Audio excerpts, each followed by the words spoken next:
పని? విద్యా సంస్థల పనే, వ్యక్తుల పనే, లేకపోతే కనుక ఉద్యోగుల పనే? ఎందుకు జరిగింది ఇది? ఇది ఇప్పుడు దర్యాప్తు చేసే ప్రయత్నం చేస్తున్నారు. ముందైతే పరీక్ష రద్దు అయిపోయింది. నారా లోకేష్ వేగంగా స్పందించారు.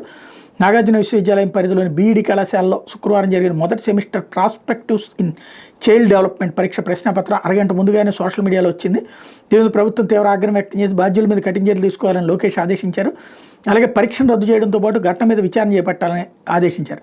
ఇలా పునరావృతం కాకుండా గట్టి చర్యలు తీసుకోవాలని స్పష్టం చేశారు. గురువారం ఈ పరీక్షలు ప్రారంభమైతే మొదటి రోజు సైతం ప్రశ్నపత్రం అరగంట ముందే బయటకు వచ్చింది అన్నటువంటిది ఇప్పుడు వినబడుతున్నటువంటి మాట. పీజీ పరీక్షల సమన్వయకర్తగా ఆచార్య సుబ్బారావు బాధ్యతలు తీసుకున్న తర్వాత పాత పద్ధతులు మార్చారు. గతంలో రోజు ముందుగానే సీల్ బండిల్లో పరీక్ష కేంద్రానికి లేదా సమీపంలోని పోలీస్ స్టేషన్ ప్రశ్నపత్రాలు తరలించేవారు. ప్రత్యేక పరిశీలకుల సమక్షంలో బండిలు తెరిచి ఇన్విజిలేటర్లకి ఆ తర్వాత విద్యార్థులకు అందించేవాళ్ళు. ఈ విధానంలో మార్పుల పేరుతో ఆచార్య సుబ్బారావు సీడీ విధానాన్ని తీసుకొచ్చారట. పాస్వర్డ్ ఓపెన్ చేసి ప్రింట్లు తీసే క్రమంలో బయటకు వచ్చినట్టు అధ్యాపకులు అనుమానిస్తున్నారు. ప్రధానంగా తెనాలి డివిజన్ రేపల్లె ప్రాంతాలను బీడీ కళాశాల నుంచి పేపర్ లీక్ అయినట్టు ప్రచారం జరుగుతుంది. దీన్ని కొంతమంది అధ్యాపకులు ఒరిస్సా విద్యార్థుల సోషల్ మీడియాకి పంపించినట్టు అనుమానిస్తున్నారు. గురువారం ఇదే తరహాలో ప్రశ్నపత్రం బయటకు వచ్చిందని కొంతమంది ఏఎన్యూ అధికారులకు చెప్పినా పట్టించుకోలేదని, దీంతో ఈరోజు మళ్ళీ ఈ ఘటన జరిగిందని కొందరు అధ్యాపకులు చెప్తున్నారు. దీని మీద ప్రాథమిక ఆధారాలు సేకరించామని చెప్పి యూనివర్సిటీ వైస్ ఛాన్సలర్ కూడా చెప్తున్నారు.